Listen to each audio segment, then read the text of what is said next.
Hi everyone, this is Jim Tolles. I'm a spiritual teacher and a healer, and I blog regularly at spiritualawakeningprocess.com. Today I want to talk about sabotaging your healing.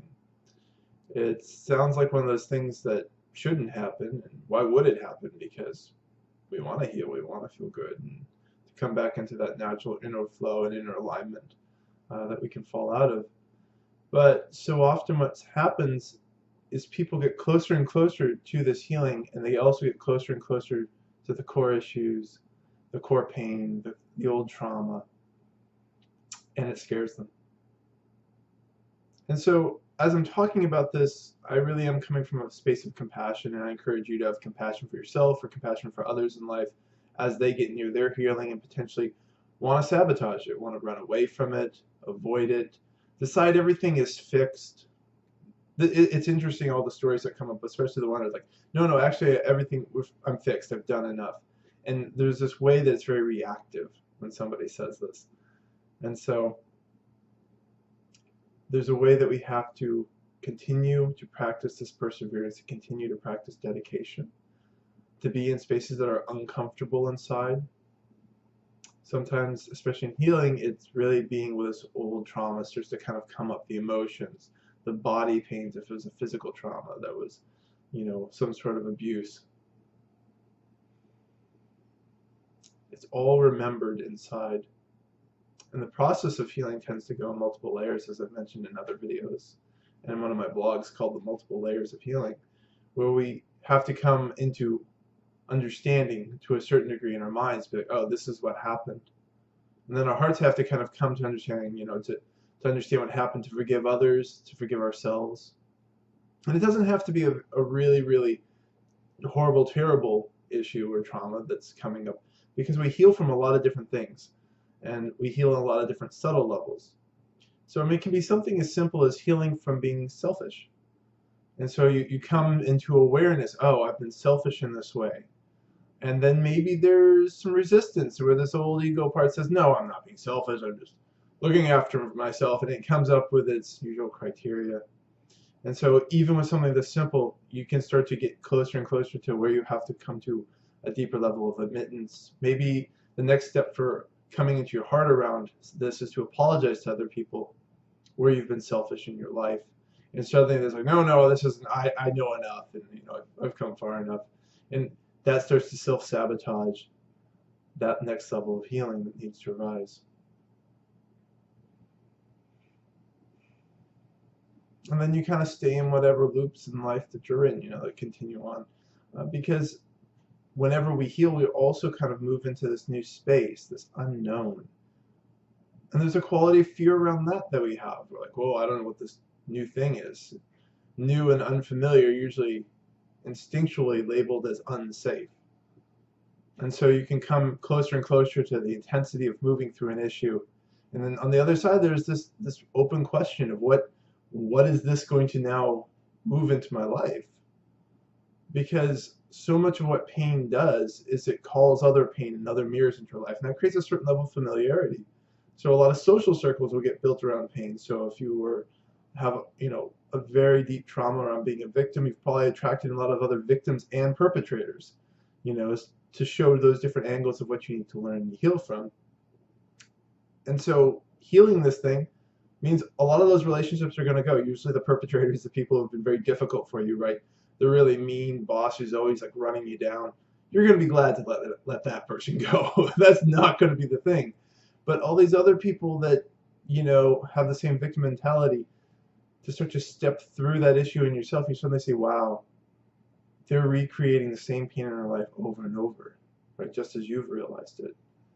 And a part of you knows this, and a part of you may get attached and say, no, I don't want to give up these people.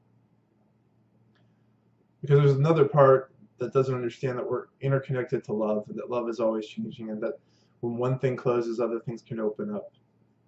And it doesn't trust it, doesn't have faith in it. And so there's a quality that must also be striven for, along with being dedicated to your healing, and whatever type of healing you're doing, there's a quality of faith that is just as integral, to have faith in yourself and faith in the divine.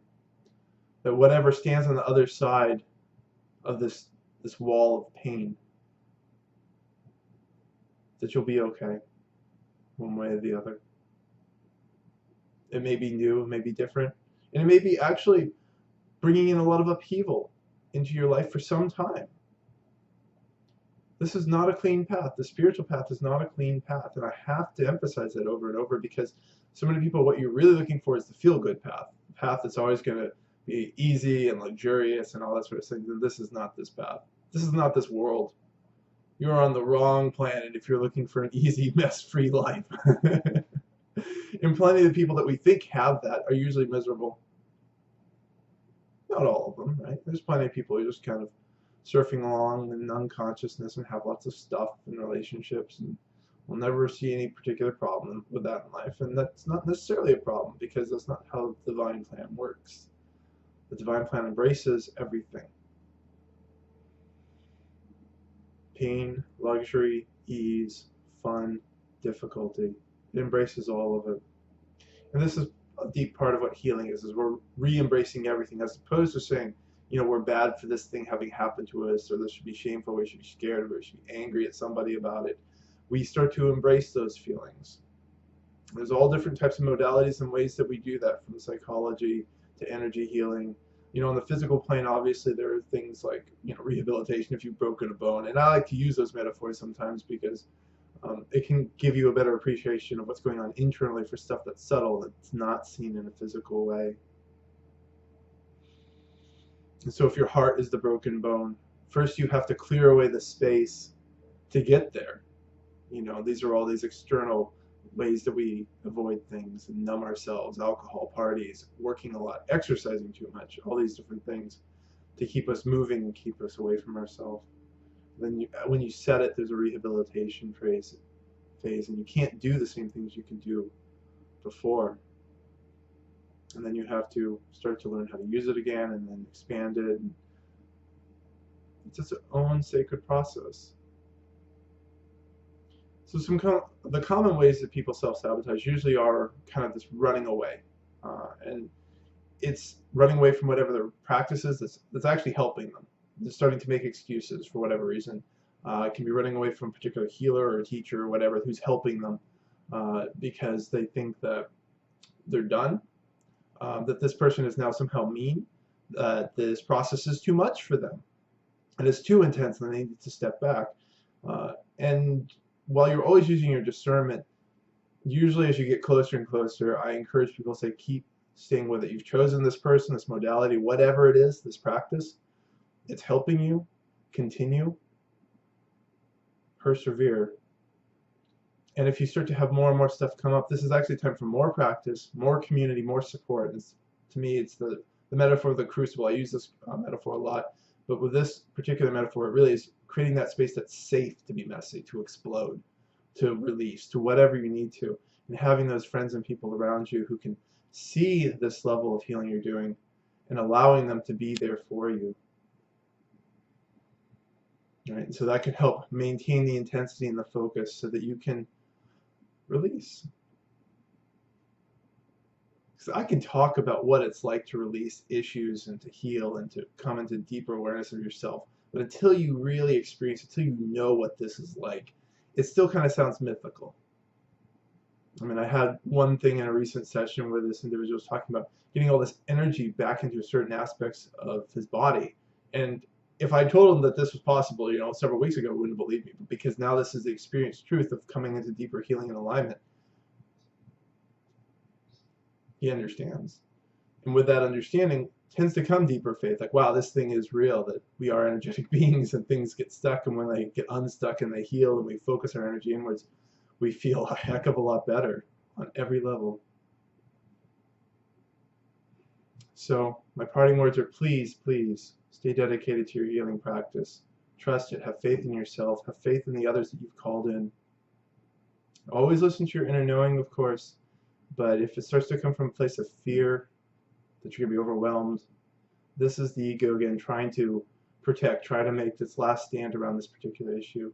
And this is the time to lean into it, to trust, and just open your heart just that much more and allow the healing to unfold. Once again, my name is Jim Tolles. If you enjoy these videos, please feel free to subscribe to my channel. Have a beautiful day.